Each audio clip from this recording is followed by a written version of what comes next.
Students, learn to win എന്ന ചാനലിലേക്ക് ഏവർക്കും സ്വാഗതം. നമ്മൾ ഇന്ന് പഠിക്കാൻ പോകുന്നത് Guilford's theory of structure of intellect. Structure of intellectual theory ആണ് നമ്മൾ ഇന്ന് പഠിക്കാൻ പോകുന്നത്. ഈ തിയറി കൊണ്ടുവന്നത് ആരാണെന്നറിയോ? J.P. ഗിഫോൾഡ് ആണ് ഈ തിയറി കൊണ്ടുവന്നത്. അദ്ദേഹം ഇന്റലിജൻസിനെ ഒന്ന് അഭിപ്രായപ്പെട്ടു. ഇന്റലിജൻസ് നമ്മൾ നേരത്തെ പഠിച്ചിരുന്നു, ഒരു ഘടകമേ കാണത്തുള്ളൂ പറഞ്ഞിരുന്നു, ഒരു ഇന്റലിജൻസിനകത്ത്, അല്ലെങ്കിൽ ഒന്നോ അതോ രണ്ടോ. അപ്പോൾ ഇദ്ദേഹം പറഞ്ഞിരുന്നത്, he explained that, or he opined that intelligence is not a single factor but a composite of different abilities. വിവിധ തരത്തിലുള്ള വ്യത്യസ്തപരമായിട്ടുള്ള കഴിവുകളുടെ ഒരു കൂട്ടായ്മയാണ് എന്ത്? ഇന്റലിജൻസ്. ഇന്റലിജൻസ് ഒരു സിംഗിൾ ഫാക്ടർ ആയിട്ടുള്ള കണക്കാക്കപ്പെടുന്നത്, ഡിഫറെൻ്റ് ആയിട്ടുള്ള എബിലിറ്റീസിന്റെ ഒരു കൂട്ടായ്മയാണ് എന്ത്?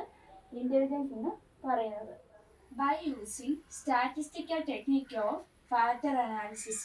ഫാക്ടർ അനാലിസിസ് എന്ന സ്റ്റാറ്റിസ്റ്റിക്കൽ ടെക്നിക്ക് ഉപയോഗിച്ചുകൊണ്ടാണ് 3D മോഡൽ അദ്ദേഹം കൊണ്ടുവന്നത്. ഈ തിയറിയിൽ പറയുന്നത് ഇന്റലിജൻസ് ആക്ടിവിറ്റി അല്ലെങ്കിൽ ഇന്റലക്ച്വൽ ആക്ടിവിറ്റി അല്ലെങ്കിൽ ഇന്റലിജൻസ് ഡിസ്ക്രൈബ് ചെയ്തത് 3 ഫാക്ടർ അഥവാ 3 ഡയമെൻഷൻസ് വഴിയാണ്. അത് ഏതൊക്കെയാണ്? Operation, content, products. ഏതൊക്കെയാണ്? Operation, content, products. ഈ 3 എണ്ണം കൂടെ കൂടി ചേർന്നാണ് ഇത് ഇന്റലിജൻസ് എന്ന് അദ്ദേഹം ഈ തിയറിയിൽ അഭിപ്രായപ്പെട്ടു അഥവാ എക്സ്പ്ലെയിൻ ചെയ്തു. ആദ്യം നമുക്ക് ഓപ്പറേഷൻസ് എന്താണെന്ന് നോക്കാം. ഓപ്പറേഷൻ എന്താണ്? It refers to the act of thinking. ചിന്തയുടെ പ്രവൃത്തി എന്നും പറയും. നമ്മൾ എന്ത് ചെയ്യുന്നു, ഏത് പ്രവൃത്തി ചെയ്യുന്നു, അത് എങ്ങനെ ചിന്തിച്ചാണ് പ്രവർത്തിക്കുന്നത്, അതൊരു ചിന്തയുടെ പ്രവൃത്തിയല്ലേ, അതാണ് ഓപ്പറേഷൻ എന്ന് പറയുന്നത്. ഈ ഓപ്പറേഷനിൽ 6 ഓപ്പറേഷൻസ് ആണ് ഉള്ളത്. അതിനെക്കുറിച്ച് നമുക്ക് വിശദീകരിച്ച് നോക്കാം.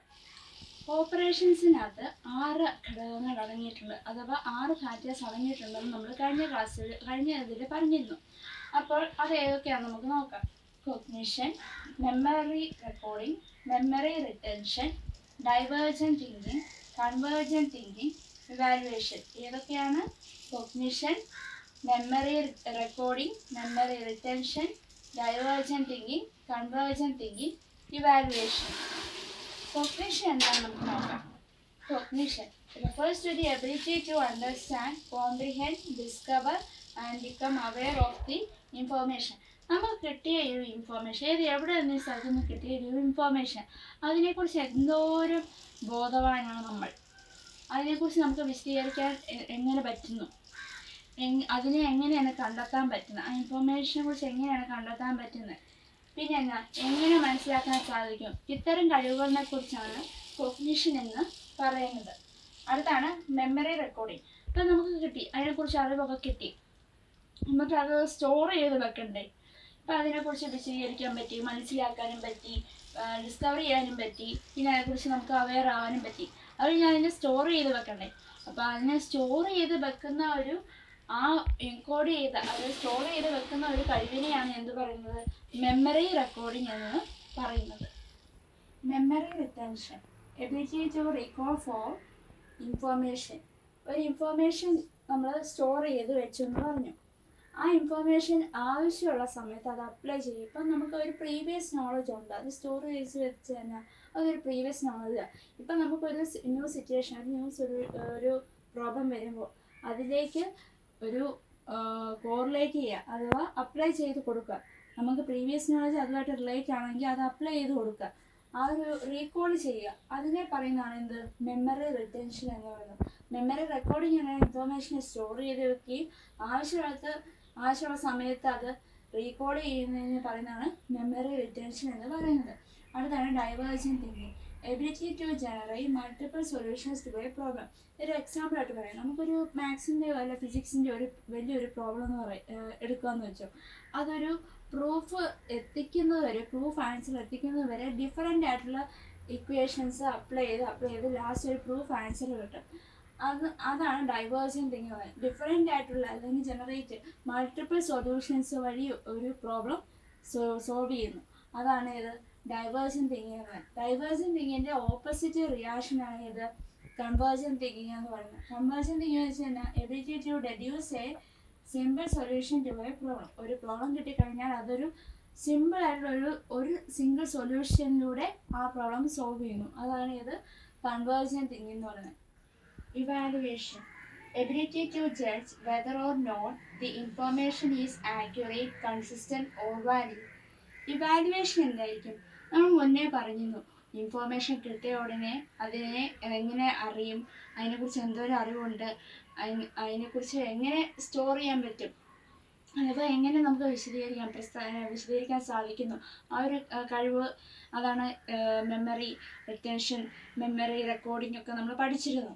അപ്പം ഈ ഇൻഫോർമേഷൻ എല്ലാം കിട്ടിക്കഴിഞ്ഞ് അതിനെ എല്ലാം ഒന്ന് ഇവാലുവേറ്റ് ചെയ്ത് നോക്കുക, അഥവാ ജഡ്ജ് ചെയ്യുക, വിലയിരുത്തുക. അതാണ് ഇവാലുവേഷൻ കൊണ്ട് ഉദ്ദേശിക്കുന്നത്. ഇപ്പം നമ്മളൊരു പ്രവൃത്തി ചെയ്യുമ്പോൾ അത് ശരിയാണോ തെറ്റാണോ എന്ന് മുന്നേ ചിന്തിച്ചിട്ട് വേണം അത് പ്രവർത്തിക്കാൻ. അത് പ്രവർത്തിച്ചു കഴിഞ്ഞ ശേഷം വേറൊരാൾ വന്ന് ഇവാലുവേറ്റ് ചെയ്ത് നോക്കുമ്പോൾ അത് ശരിയാണോ തെറ്റാണോ, അതോ കൺസിസ്റ്റൻ്റ് ആണോ, ആക്യുറേറ്റ് ആണോ, അത് ഉറപ്പുവരുത്താൻ പറ്റാവുന്ന ഒരു സ്റ്റേറ്റ്മെൻ്റ് ആണോ എന്ന് ഇവാലുവേറ്റ് ചെയ്യാൻ പറ്റുന്ന, ജഡ്ജ് ചെയ്യാൻ പറ്റുന്ന ഒരു എബിലിറ്റീനെ പറയുന്നതാണ് ഇവാലുവേഷൻ എന്നുകൊണ്ട് ഉദ്ദേശിക്കുന്നത്. അടുത്തതാണ് contents. Contents refers to the terms in which we think.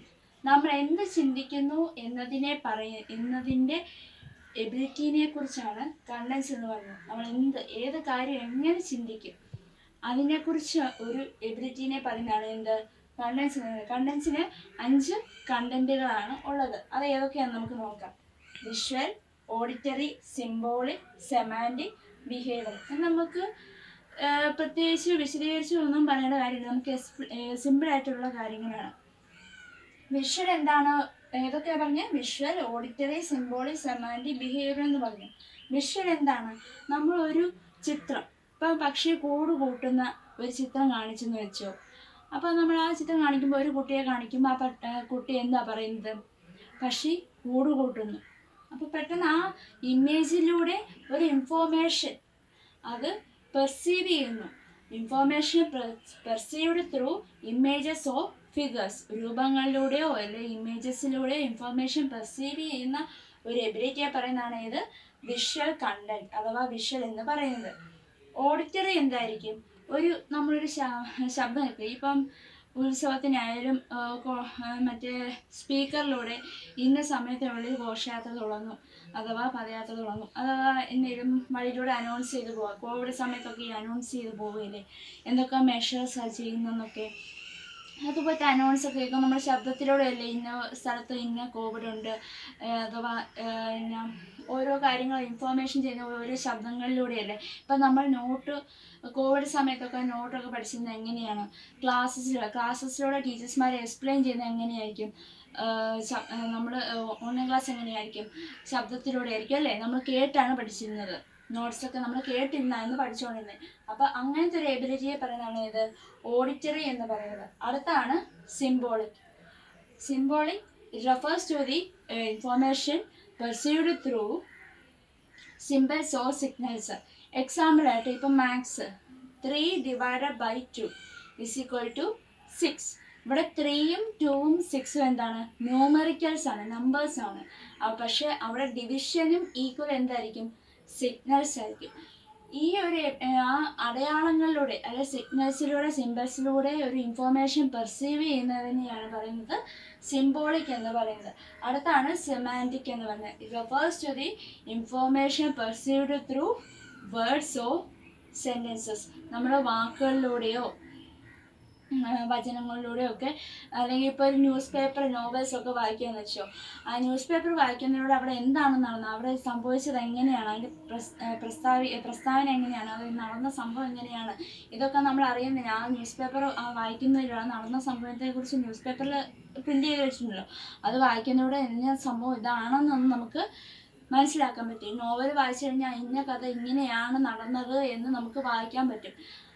അതാണ് അങ്ങനത്തെ ഒരു എബിലിറ്റിനെ പറയുന്നതാണ് ഇത് സെമാൻറ്റിക് എന്ന് പറയുന്നത്. അടുത്ത ഏറ്റവും ലാസ്റ്റ് വൺ ബിഹേവിയർ കണ്ടന്റ് അഥവാ ബിഹേവിയർ.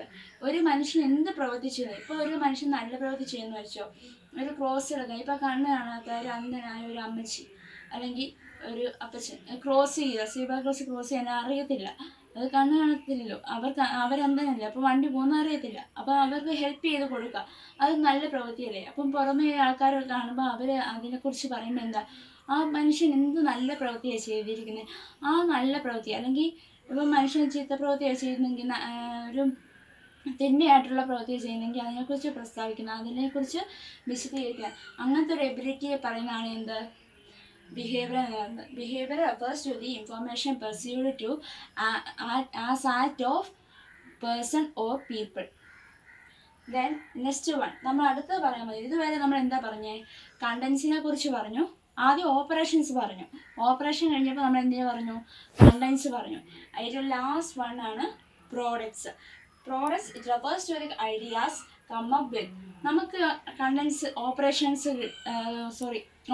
കിട്ടി, കണ്ടൻസ് കിട്ടി.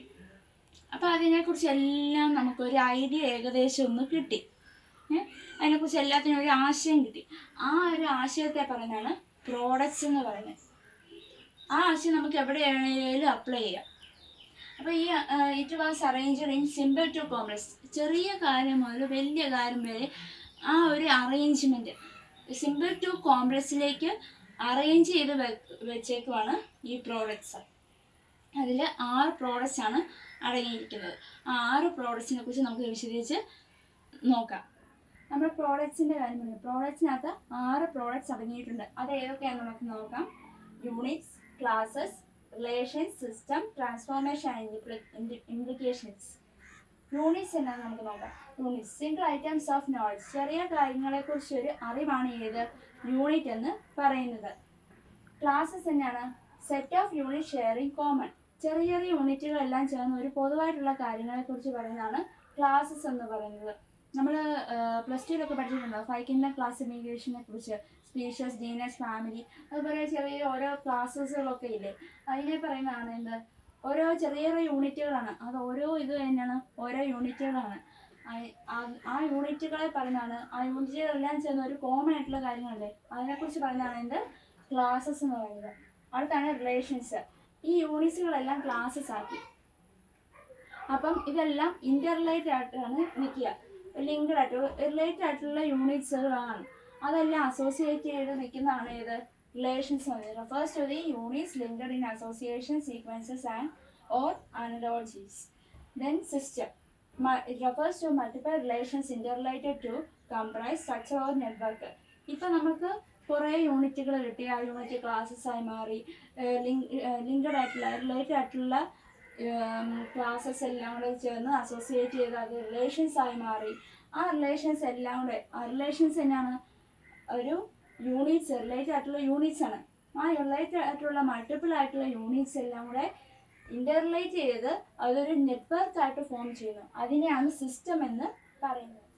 Transformation changes perspective of conversion to knowledge. ചെറിയ ക്ലാസ്സിൽ കിട്ടിയ അറിവ് കാലങ്ങൾക്ക് ശേഷം വലിയ അറിവിലേക്ക് ചെല്ലുന്നു. സോളാർ സിസ്റ്റത്തിൽ എർത്താണ് സെൻറ്റർ എന്ന് നമ്മൾ ചെറിയ ക്ലാസ്സിൽ പഠിച്ചിരുന്നു. പിന്നെ കുറേ കാലങ്ങൾക്ക് ശേഷമാണ് നമ്മൾ അറിയുന്നത് സോളാർ സിസ്റ്റത്തിൽ സെൻറ്റർ ആരാണ്, സൺ ആണെന്ന് നമ്മൾ തിരിച്ചറിയുന്നത്. അതുപോലെ ഇംപ്ലിക്കേഷൻസ് എന്തായിരിക്കും, predictions, influences, consequences or anticipants of knowledge. നമ്മൾ എന്താ ഈ കാലാവസ്ഥ പ്രവചിച്ചത് അവർ ഈ വാർത്തയിലൊക്കെ പറയുകയല്ലേ, ഇന്ന സ്ഥലത്ത് ഇന്ന മഴ വരാൻ സാധ്യതയുണ്ട്, ഇന്ന സാധനം. ഇപ്പോൾ സയൻറ്റിസ്റ്റുകളെല്ലാം പറയില്ലേ, ഇന്ന ഒരു കാര്യം, ഇനി ഒരു സ്പീഷ്യസ് ഇതിൽ നിന്നാണ് ഉത്ഭവിച്ചിരിക്കുന്നത് എന്നൊരു സാധ്യതയുണ്ട്. അതൊന്ന് പ്രസ്താവിക്കുക. ഒരു പ്രസ്താവനയാണ് എന്ത് പറയുന്നത്, ഇംപ്ലിക്കേഷൻസ് എന്ന് പറയുന്നത്. അപ്പം നമുക്കിനി ഗിഫോർഡിൽ തന്നിരിക്കുന്ന ഒരു 3D മോഡൽ നമുക്ക് പരിചയപ്പെടാം. നമ്മളിനി അടുത്ത് നോക്കാൻ പോകുന്നത് Guilford's model of structure of intellect. Structure of ഇൻ്റലക്റ്റിൻ്റെ ഒരു 3D മോഡൽ കൊണ്ടുവന്നതല്ല ഗിഫോർഡാണ്. അത് നമുക്ക് ആ സ്ട്രക്ചർ ഒന്ന് നോക്കാം. ഈ ക്യൂബ് കണ്ടിട്ട് എന്താ തോന്നുന്നത്, ഈ ക്യൂബ് കണ്ടോ, ഇതെന്താണ്, റുബിക്സ് ക്യൂബ് അല്ലേ. ഈ റുബിക്സ് ക്യൂബ് ഇങ്ങനെ ചരിച്ച് വെച്ച് നോക്കിയാൽ എങ്ങനെയാ, കുറേ സെൽസ് എല്ലാം കൂടി ചേർന്നിട്ടില്ല ഒരു ക്യൂബ് ഉണ്ടാക്കി വെച്ചേക്കുന്നത്. അപ്പോൾ എന്താ, ഇതിനകത്ത് റോസ് ഉണ്ട്, കോളംസ് ഉണ്ട്, ഇതെല്ലാം കൂടി ചേർന്നിട്ടാണ് എന്ത് ആവുന്നത്, റുബിക്സ് ക്യൂബ് ആവുന്നത്. അതുപോലെയാണ് ഇതുപോലെ, ഇതിനകത്ത് എന്തുണ്ട്, റോസ് ഉണ്ട്, കോളംസ് ഉണ്ട് ധാരാളം. അപ്പം ഈ ഗിഫോർഡ് ഈ സ്ട്രക്ചർ തയ്യാറാക്കിയത് എങ്ങനെയാണെന്നറിയോ, നമ്മുടെ ഓപ്പറേഷൻസ്, കണ്ടൻസ്, പ്രോഡക്ട്സ് ഒക്കെ പഠിച്ചു.